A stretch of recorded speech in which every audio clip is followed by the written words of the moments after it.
tarde.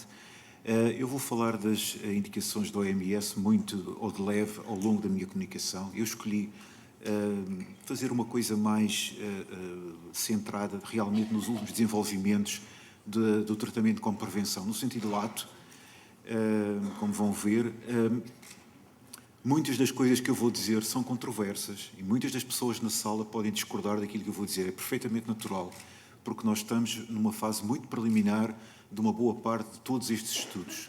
Aliás, parte deles ainda estão a decorrer nesta altura, e só há análises intermédias. Podemos considerar, no geral, o tratamento com prevenção numa forma muito lata, abordando o tratamento que se faz a indivíduos não infectados, tentando impedir a infecção, e o tratamento que se faz a indivíduos já infectados, tentando suprimir a replicação viral e, portanto, diminuir a transmissibilidade do vírus, tentando impedir, portanto, a transmissão.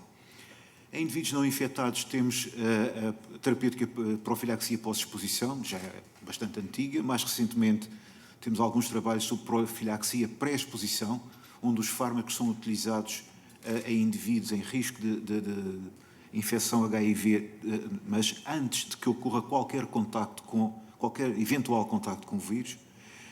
E, finalmente, temos aquilo que é convencionalmente chamado, então, tratamento com prevenção, que corresponde a tratar precocemente todos os indivíduos infectados, por forma a que a carga viral da população seja o mais possível próximo do indetetável e, portanto, tentando impedir a transmissão.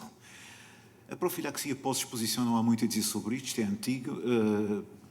É uma terapêutica que se utiliza após um eventual possível contacto com o vírus. A eficácia máxima desta profilaxia ocorre se ela é aplicada entre 2 a 4 horas após o possível contacto com o vírus. Se não for aplicada nas primeiras 48 horas, eventualmente já não vale a pena ser aplicada, porque perde completamente a eficácia e, com todas estas limitações, ela está hoje limitada ao contexto ocupacional, com eventuais exceções em situações excepcionais. A profilaxia pré-exposição é uma abordagem bastante controversa nos tempos que correm. Vou tentar ser o mais factual possível. Há imensos estudos sobre profilaxia pré-exposição, portanto, utilizar a terapêutica em pessoas não infectadas para tentar impedir a infecção. O que estes estudos nos dizem tem resultados muito variáveis e alguns deles controversos. Reparem que temos aqui 4 estudos, o Capriza 04, o IPREX, o Partners PrEP, o TDF2 e o Bangkok TDF, que têm resultados positivos. Portanto, há uma redução do risco que é variável entre os estudos. Mas temos 12 estudos, o FEMPREP, o VOICE 003, que foram terminados prematuramente porque não estavam a ter resultado absolutamente nenhum. Há um número de doentes que poderia dizer bastante razoável avaliado nestes estudos, tem uma dimensão bastante razoável. Há várias aproximações.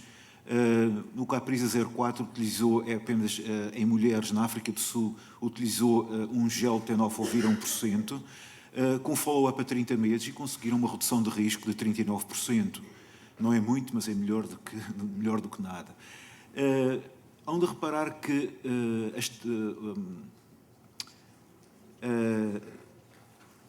a redução de risco, em geral, é tanto maior quanto menor é a evolução do estudo. Isto não é um sinal de muito bom prognóstico, e vamos ver porquê. E vão de reparar também que a preços europeus, isto ocorreu na África do Sul e, obviamente, eles usam genéricos, os preços seriam outros, mas a preços europeus, o custo nestes estudos por infecção evitada por ano é extraordinariamente elevado. Anda na casa dos 350 mil euros em média, consoante os estudos. Portanto, é muito, e posso dizer-vos que é muitíssimo mais do que custa em África uma intervenção extremamente simples, que é a circuncisão masculina, que tem redução de risco muito superior ao que é apresentado por qualquer destes estudos. A eficácia destes estudos está extraordinariamente dependente da adesão das pessoas à terapêutica pré-exposição. Temos a ver aqui dados do IPREX, quando a adesão é superior a 90%, a redução de risco é de 68%. No outro extremo, quando a adesão é inferior a 50%, a redução de risco é de apenas 16%. Mas há algumas coisas que nos deixam, enfim, não particularmente satisfeitos. É porque, na maioria destes estudos, a adesão tendeu a diminuir com o tempo. E, por exemplo, no estudo Caprisa 04, ao final dos 30 meses de avaliação, apenas 40% das mulheres envolvidas reconhecia ter utilizado o gel em pelo menos 50% dos contactos sexuais. Isto não é um sinal de bom prognóstico, e temos aqui outro sinal que também não é bom. Isto é o estudo IPREX, e é onde reparar que tem aqui, portanto, o grupo de controle, que recebeu um placebo, e tem aqui o grupo que recebeu Truvada, tenofovir mais emtricitabina. Onde reparar que nos primeiros tempos de avaliação, os dois braços do estudo se afastam significativamente um do outro, até atingirem um máximo às 96 semanas, mas com o prolongamento do estudo, os dois braços estão-se a aproximar cada vez mais, o que nos pode fazer supor que, se o estudo durar mais tempo, não haverá diferença entre os dois braços. Portanto, temos aqui um problema, que é manter uma terapêutica de longo prazo em pessoas não infectadas para manter a proteção em relação à infecção. Depois temos não é fácil o follow-up deste tipo de pessoas. Primeiro, têm que ser seguidas com consultas entre 2 a 3 meses. Espaçadas entre 2 a 3 meses. Cada uma dessas consultas tem que fazer um teste de rastreio para a infecção HIV. Se o teste for positivo, para a profilaxia, entra na terapêutica. É preciso um screening de infecções sexualmente transmissíveis, estudo da função hepática, marcadores de hepatite, estudo da função renal, porque nesta altura todos os estudos utilizaram tenofovir, de uma forma também continuada, e aconselhamento em relação a comportamentos de risco e a adesão também de 2 a 3 meses. Portanto, é um volume de trabalho muito grande que recai sobre o sistema que monitorizar este tipo de intervenção. E temos, portanto, possíveis problemas que podemos ver agora. A diminuição da adesão diminui ao longo do tempo, isso tem sido uma constante em praticamente todos os estudos. A eficácia a longo prazo, nesta altura, ainda é desconhecida, não há estudos que tenham avaliado mais do que 2 anos e pouco.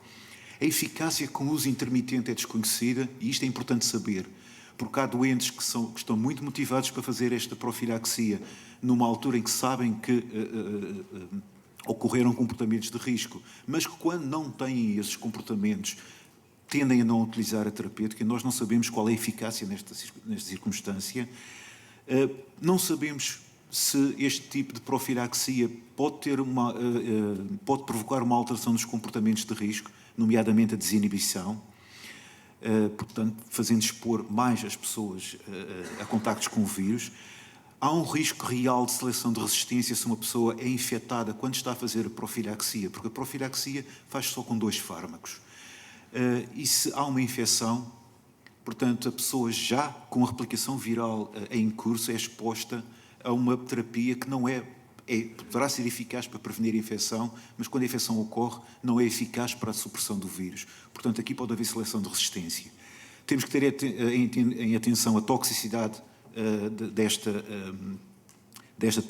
terapêutica, e temos que pensar muito bem na relação custo-benefício. Como vos disse, em países europeus, dos estudos que eu vi, não têm sido muito a favor deste tipo de intervenção. Em alguns casos em África, sim, mas são casos especiais, já lá iremos.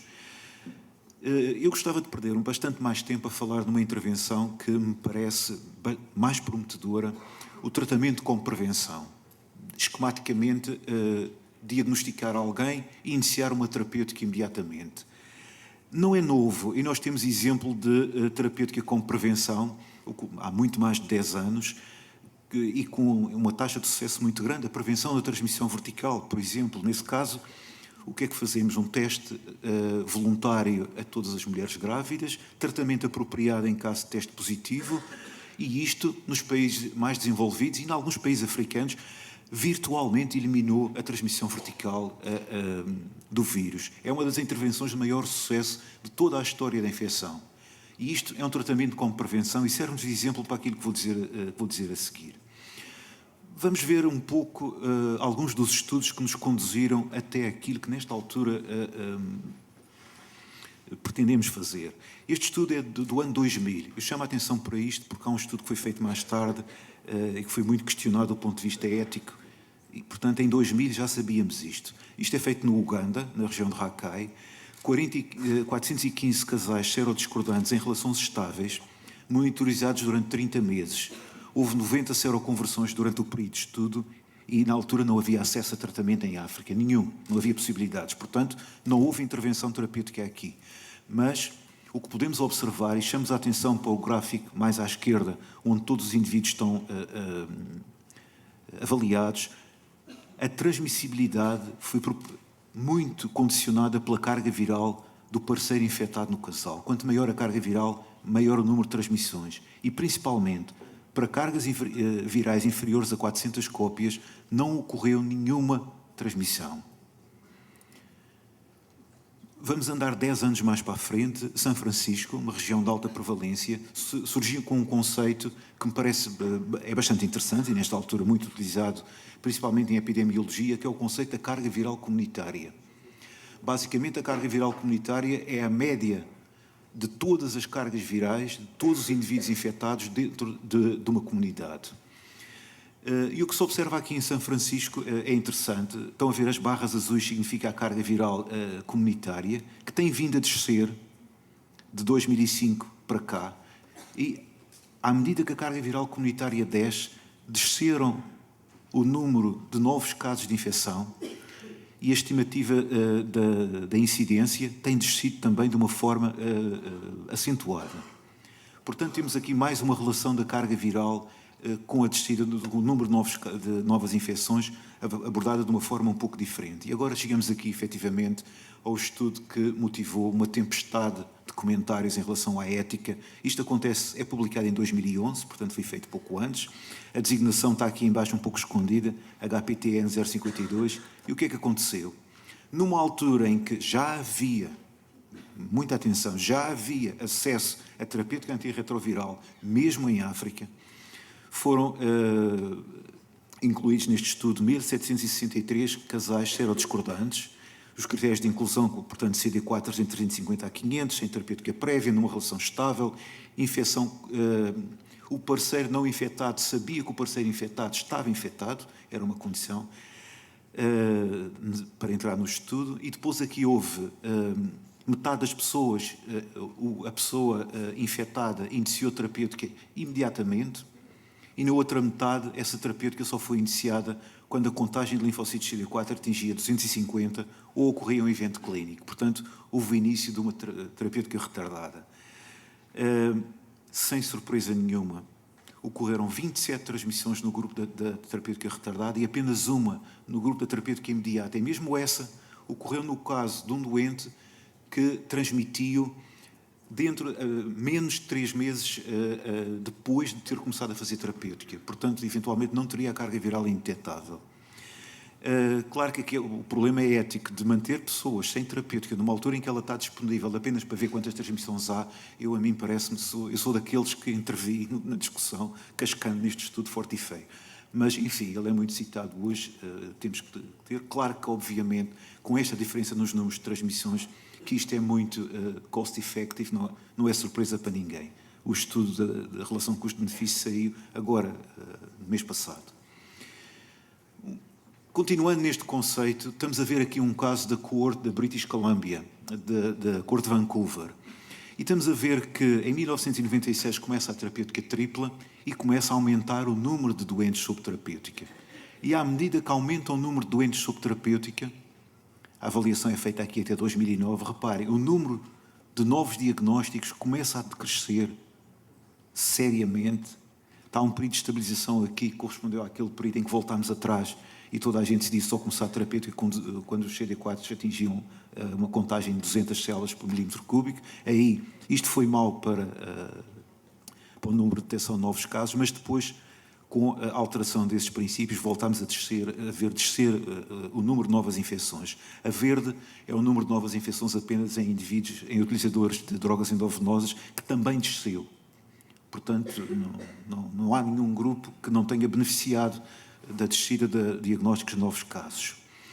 Posto isto em números, portanto, o número de doentes sob terapêutica aumentou de 837 para mais de 5.000, de 96 a 2000. O número de novos diagnósticos desceu para menos de metade, como podem ver, 702 para 332 por ano. E, principalmente, por cada 100 novos doentes sob terapêutica, o número de novos casos decresceu 3%. Por cada descida da carga viral comunitária de 1 log 10, o número de novos casos decresce 14%. Portanto, colocar as pessoas sob terapêutica é uma intervenção eficaz. Vamos agora para o modelo extremo, o modelo que quer erradicar o HIV utilizando a terapêutica como prevenção, conhecido agora muito por o modelo de Greenwich, publicado no Lancet, muito discutido. É um modelo matemático. Eu não vou entrar em conceitos matemáticos convosco, só quero que retenham este. R0 é o número de infecções secundárias resultantes de uma infecção primária.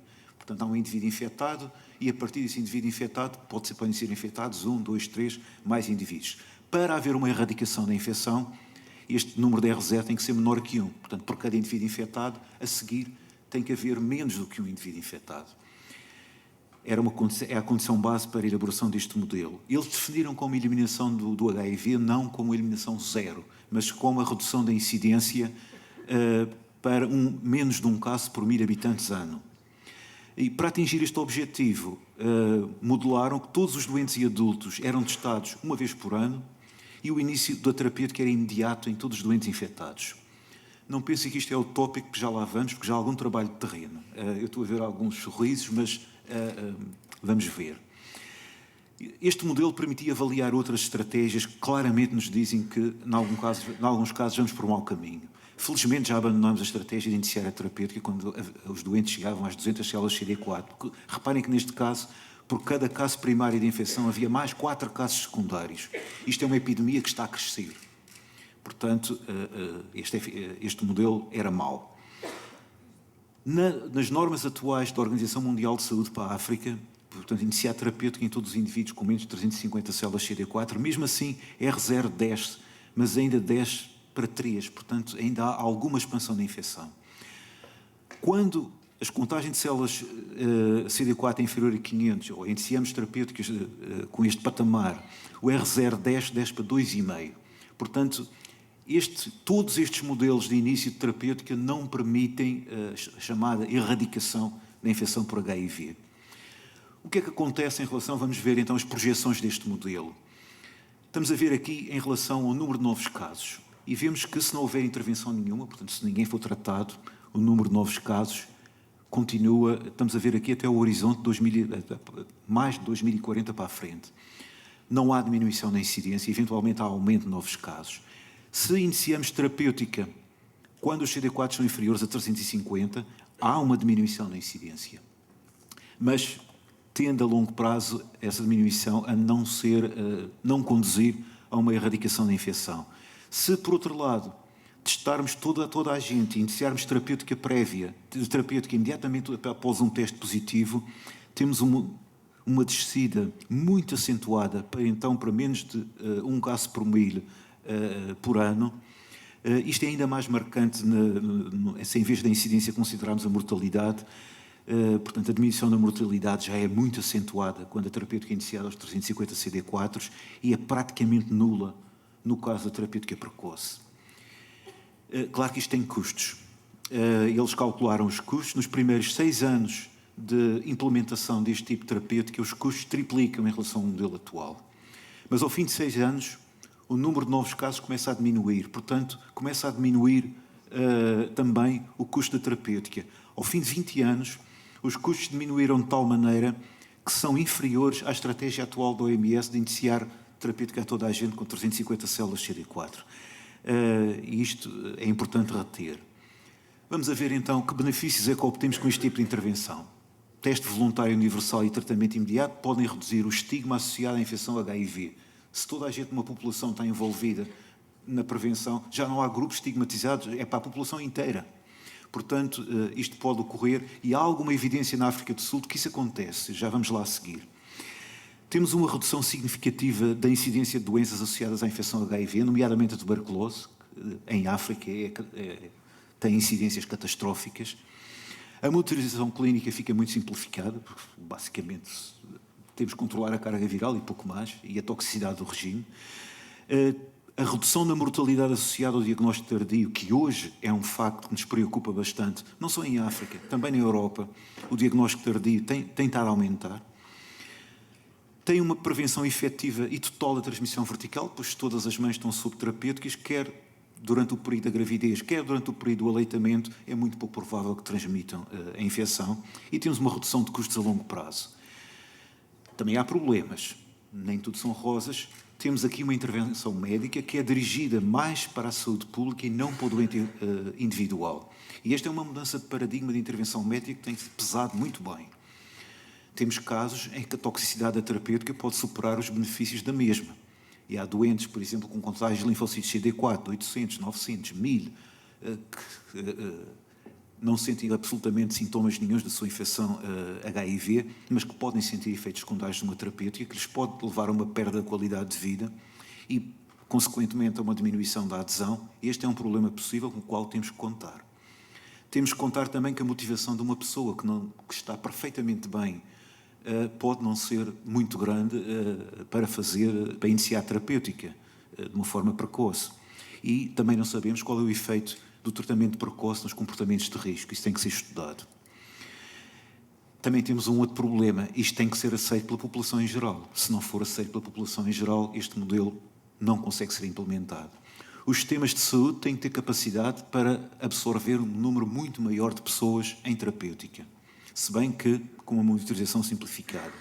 Os regimes terapêuticos têm que ser muito bem tolerados, e aqui já temos um escolho grave, que é que os regimes mais bem tolerados atualmente, e de longe, são os regimes que incluem como terceiro fármaco o inibidor da integrase, e para mal dos nossos pecados, os inibidores da integrase vão ser os últimos fármacos que vão perder a patente.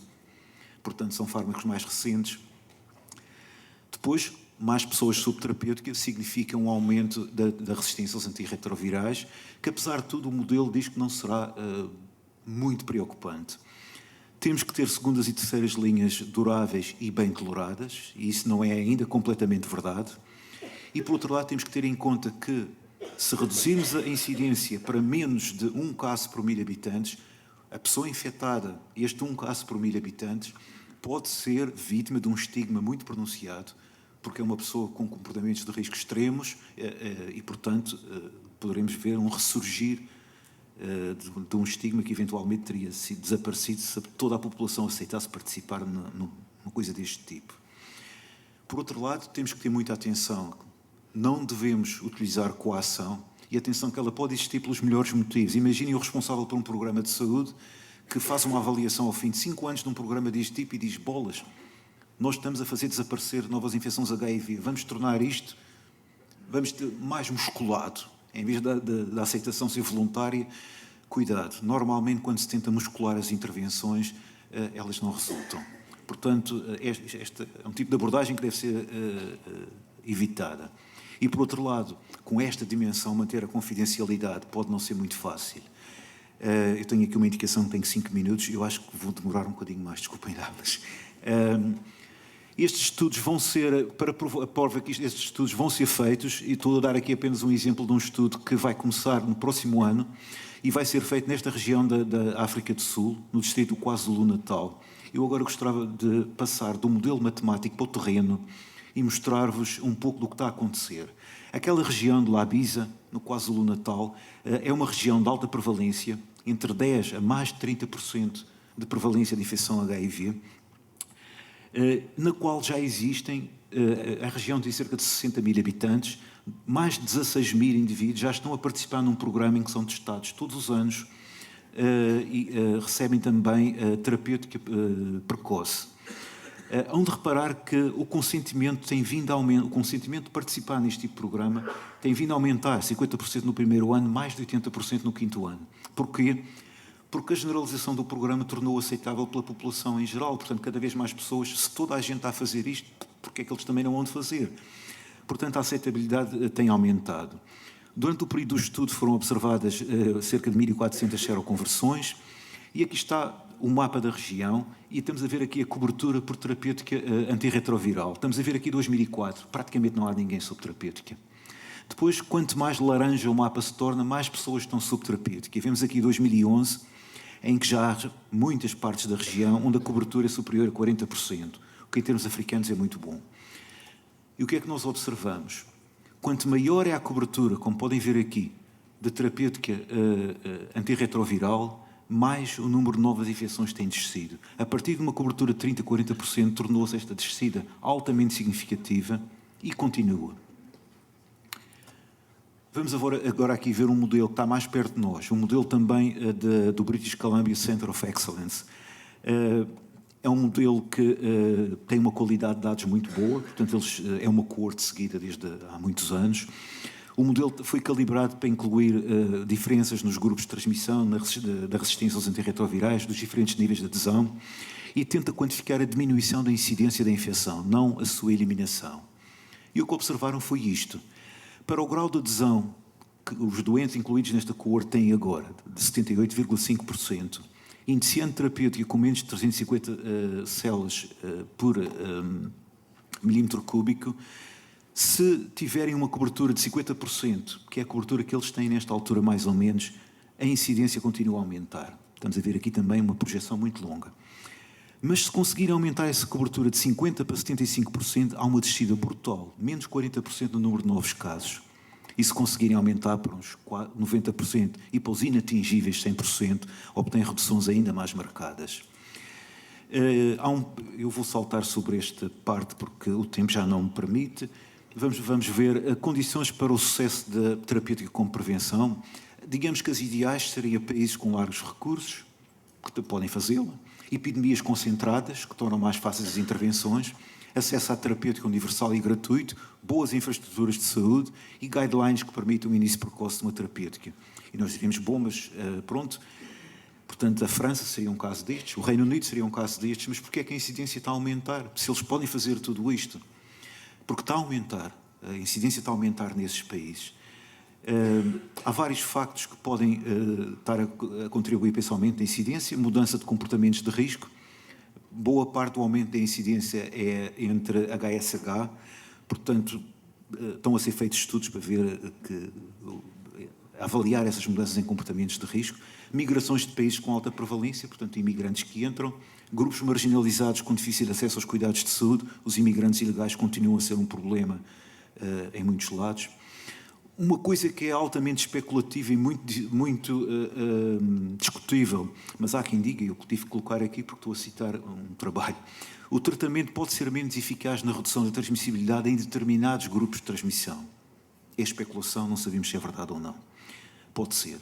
E, por outro lado, as pessoas infectadas por VIH vivem cada vez mais tempo, portanto, há um aumento no número de pessoas infectadas na população, o que pode facilitar também haver esse aumento de incidência. Portanto, o ideal, eu estou a chegar ao fim da minha intervenção, o ideal da intervenção seria o seguinte: podermos testar a população com intervalos regulares, ou pelo menos nos países que não tenham alta prevalência, como a África do Sul, a população eventualmente mais exposta ao contacto com o vírus. Em caso de um teste positivo, aconselhamento, mudança de comportamentos, integração imediata no sistema de saúde, retenção no sistema de saúde, iniciação da terapêutica, tratamento, portanto, a persecução da terapêutica e supressão da carga viral. Isto é o melhor dos mundos, é o ideal, mas não é verdade. Isto é um modelo americano, é um modelo que, apesar de tudo, eu estou convencido que se pusermos aqui o modelo português, era melhor que o americano. Reparem que nos Estados Unidos, de todos os indivíduos que estão infectados, 20% não sabem que o estão. Daqueles que são diagnosticados, 1 em cada 4 nunca chegam a ser integrados no sistema de saúde.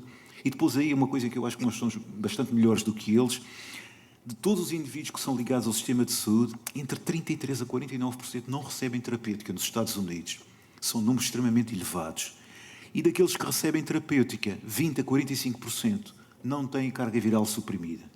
Portanto, há muita coisa a fazer para transformar este triângulo. Idealmente seria num quadrado, que é impossível, mas pelo menos numa forma geométrica mais simpática. Mas a Maria José vai falar sobre isso, eu não vou estender aqui. E concluo dizendo que, portanto, em relação à profilaxia pós-exposição, continua apenas com utilização em casos de ocupação ocupacional e raramente num número limitado de outros casos.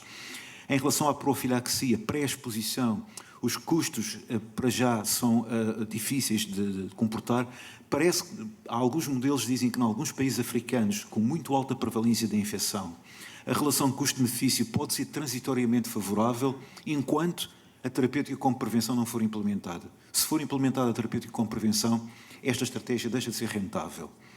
E, finalmente, a terapêutica com prevenção é realmente muito difícil de implementar nas suas formas mais radicais, mas mesmo que não consigamos chegar a esse extremo, todo o esforço que nós façamos para nos aproximarmos digamos, do ideal deste modelo é uma estratégia válida para diminuir o número de novas infecções e, do meu ponto de vista, deve ser tomada em conta, estudada e, eventualmente, posta em prática. Muito obrigado a todos. Eu termino.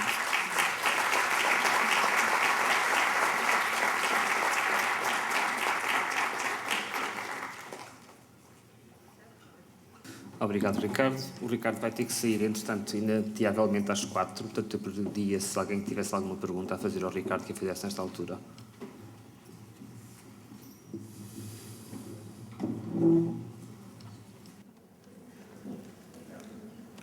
É importante que eu acho que tu referiste, mas tu referiste até à retenção. O Nick quer fazer uma pergunta. Thank you for that. Really fascinating. I'd just plea that you also include in this the need for consistent condom promotion and distribution. The reason I say that is that there's some interesting modelling done at University College London, which showed that if, on the 1st of January 2000, all gay men in the UK woke up and said, OK, if I have an HIV positive test, I will go on to treatment straight away. Doc, sign me up for treatment. That would have saved about 6,000 infections. If, on the other hand, all gay men had got up on the 1st of January 2000, got over their hangover from the big party the night before, and said, you know, we've been using condoms for 20 years now. We're going to stop. And all condom use ceased. Then by 2010, there would have been 80,000 more infections than we've actually seen. So, treatment as prevention, yes, it has an impact, but of course it doesn't touch the sides of people between infection and when they're diagnosed. So it's really important. The deal has to be you, as researchers and as clinicians, say we will continue to promote condoms and ensure that they're available, and we, on the community, we'll take part in your trials. We'll take part in the TARS trials. We'll take part in the PrEP trials. But you really have every opportunity. Condom use is the most effective, the cheapest prevention technology we currently have, and we have to keep on hammering that home. I fully agree with you. Actually, the condom usage, it was implicit in, I didn't have the time in my talk to extend, but here, what adopt safe behaviors translated from this paper from PLOS Medicine, condom usage is part of this strategy. So it doesn't mean that treatment as prevention erase all other types of prevention already in place. And they add up.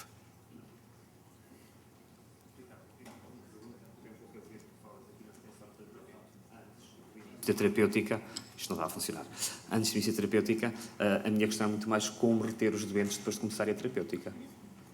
Porque aquilo que nós observamos é, de facto, muitas vezes o abandono após o início da terapêutica. E como é que nós vamos estruturar o sistema de saúde de forma a que as pessoas, uma vez iniciada a terapêutica, não abandonem a terapêutica? Eu honestamente não sei. E acho que são coisas que têm que ser estudadas. Tudo isto é bastante recente e, digamos, a margem para a incerteza ainda é muito grande. E seguramente vamos ter que pensar numa coisa desse tipo, obviamente. De momento, acho que não tenho resposta ainda para isso. Obrigado.